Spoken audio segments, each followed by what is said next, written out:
আমরা পানি লাইনে কাজ করছি, দেখতে পাচ্ছেন মামা আঠা লাগাতে সুন্দর করে। এই তো মামা একটা টাটা দিছে না কেন?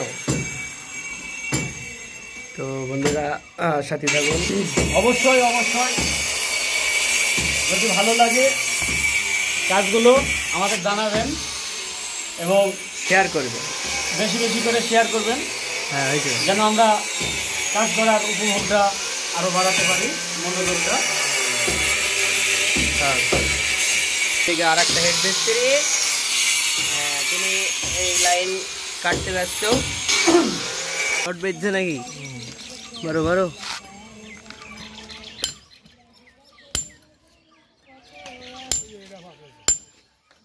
রডের সাইড দিয়ে মারো, হ্যাঁ এভাবে।